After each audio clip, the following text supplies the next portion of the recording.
પ્રસ્તુત છે તારીખ 20 જાન્યુઆરી 2026નું કરંટ અફેર્સ, જે રોજગાર ન્યૂઝ કેરિયર એકેડેમીના વિપુલ સર દ્વારા તૈયાર કરવામાં આવ્યું છે. તો આજે આપણે શું જોવાના છીએ? આપણે 10 ખૂબ જ મહત્વના પ્રશ્નો પર નજર કરીશું. અને હા, આ માત્ર એક ક્વિઝ નથી હો. દરેક સવાલની પાછળ એક આખી કહાણી છે, એક મોટો સંદર્ભ છે, જેને આપણે સાથે મળીને સમજીશું. તો તૈયાર છો? ચાલો શરૂ કરીએ. ઓકે, તો ચાલો શરૂઆત કરીએ આપણા પહેલા ભાગથી. પહેલા 5 સવાલો. અને આ સવાલો આપણને દુનિયાભરમાં લઈ જશે. ક્યાંક વૈશ્વિક વેપારની વાત કરીશું, તો ક્યાંક પૃથ્વીના ઇતિહાસની. બહુ મજા આવવાની છે. તો પહેલો જ સવાલ છે ગ્લોબલ ટ્રેડને લગતો. સવાલ એ છે કે તાજેતરમાં એવા કયા 2 સંગઠનો છે જેમને દુનિયાના સૌથી મોટા ફ્રી ટ્રેડ ઝોન માટે કરાર પર સહી કરી? ઓપ્શન્સ છે: એ EU અને આસિયાન, બી EU અને મર્કોસુર, સી G20 અને મર્કોસુર, કે પછી ડી બ્રિક્સ અને EU. વિચારો, શું લાગે છે? અને સાચો જવાબ છે ઓપ્શન બી, EU અને મર્ક્યુસોર. જો આ કોઈ નાની સૂની વાત નથી, આ એક બહુ જ મોટો ઐતિહાસિક કરાર છે. આનો સીધો મતલબ એ થાય કે યુરોપિયન યુનિયન અને દક્ષિણ અમેરિકાના દેશો વચ્ચે જે વ્યાપાર થશે એના પર લાગતા ટેક્સ લગભગ ખતમ થઈ જશે. એટલે કે વેપાર વધશે, અર્થતંત્રને જબરદસ્ત ફાયદો થશે. સાચા અર્થમાં આ એક ગેમ ચેન્જર ડીલ છે. ચાલો હવે વાત કરીએ દરિયાઈ સુરક્ષાની. ભારત અને જાપાનના કોસ્ટગાર્ડ્સે સાથે મળીને એક HNS રિસ્પોન્સ એક્સરસાઇઝ કરી. તો સવાલ એ છે કે આ કવાયત ક્યાં થઈ હતી? ઓપ્શન્સ છે: ચેન્નાઈ, કોચી, મુંબઈ કે પછી વિશાખાપટ્ટનમ. સાચો જવાબ છે ઓપ્શન સી, મુંબઈ. હવે આ HNS શું છે એ સમજવું જરૂરી છે. એનો અર્થ થાય છે હેઝાર્ડસ એન્ડ નોક્શિયસ સબસ્ટેન્સીસ, એટલે કે જોખમી અને ઝેરી પદાર્થો. ધારો કે સમુદ્રમાં કોઈ જહાજમાંથી કેમિકલ કે ઓઇલ લીક થાય, તો એવી ઇમરજન્સીમાં શું કરવું? બસ એની જ તૈયારી માટે ભારત અને જાપાને સાથે મળીને મુંબઈમાં આ કવાયત કરી હતી.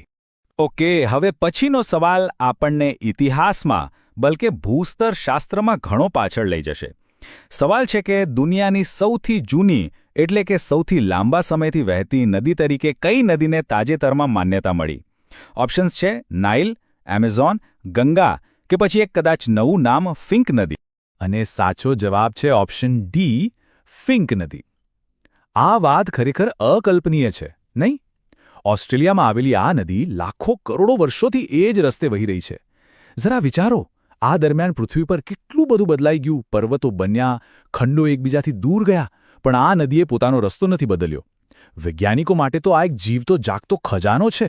ચોથો સવાલ ભારત અને ગ્રીન એનર્જીના ભવિષ્ય સાથે જોડાયેલો છે. દુનિયાનો સૌથી મોટો ગ્રીન એમોનિયા પ્રોજેક્ટ ભારતના કયા રાજ્યના કાકીનાડા શહેરમાં સ્થાપવાનો છે? શું એ તમિલનાડુ છે, તેલંગાણા, આંધ્રપ્રદેશ કે પછી કર્ણાટક? જવાબ પર જઈએ એ પહેલાં જરા આ રકમ જુઓ. $10 અબજ. આટલું મોટું રોકાણ થઈ રહ્યું છે. આના પરથી જ તમને આ પ્રોજેક્ટની વિશાળતાનો અંદાજ આવી જશે. તો સાચો જવાબ છે ઓપ્શન સી, આંધ્રપ્રદેશ. આંધ્રપ્રદેશના કાકીનાડામાં આ પ્રોજેક્ટ બની રહ્યો છે. અને આનાથી ભારત ગ્રીન એનર્જીના મામલે દુનિયામાં એક લીડર તરીકે ઉભરી આવશે. અને એટલું જ નહીં, આ પ્રોજેક્ટથી સ્થાનિક સ્તરે લગભગ 8,000 જેટલી ઉચ્ચ ગુણવત્તાવાળી નોકરીઓ પણ ઊભી થશે. આપણા પહેલા ભાગનો છેલ્લો સવાલ, જે ભારતની વૈજ્ઞાનિક ક્ષમતા દર્શાવે છે. સવાલ છે કે ભારતની પહેલી સ્ટેટ ફંડેડ BSL-4 લેબોરેટરીનો શિલાન્યાસ ક્યાં કરવામાં આવ્યો? ઓપ્શન્સ છે: નવી દિલ્હી, ગાંધીનગર, પુણે કે હૈદરાબાદ. અને સાચો જવાબ છે ઓપ્શન બી, ગાંધીનગર. હવે આ BSL-4 લેબ એટલે શું? આ બાયોસેફ્ટી લેવલ 4ની લેબ છે. એટલે કે એવી જગ્યા જ્યાં ઇબોલા જેવા દુનિયાના સૌથી ખતરનાક વાયરસ પર સંશોધન કરી શકાય. ગુજરાતના ગાંધીનગરમાં આ લેબનું બનવું એ ભવિષ્યની મહામારીઓ સામે લડવાની આપણી તૈયારીમાં એક બહુ મોટું પગલું છે. તો પહેલો ભાગ કેવો લાગ્યો? ઘણું બધું જાણવા મળ્યું, નહીં? ચાલો હવે બીજા ભાગ તરફ જઈએ.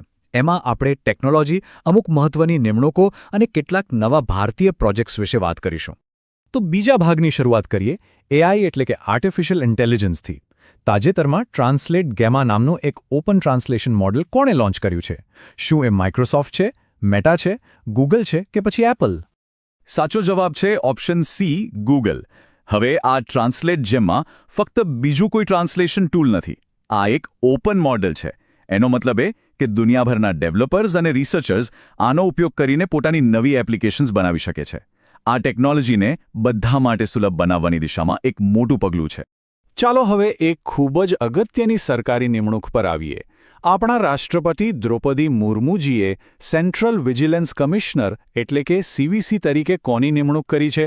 આ પદ સરકારી તંત્રમાં ભ્રષ્ટાચારને રોકવા માટે બહુ જ મહત્વનું છે. અને સાચો જવાબ છે ઓપ્શન બી, પ્રવીણ વશિષ્ઠ.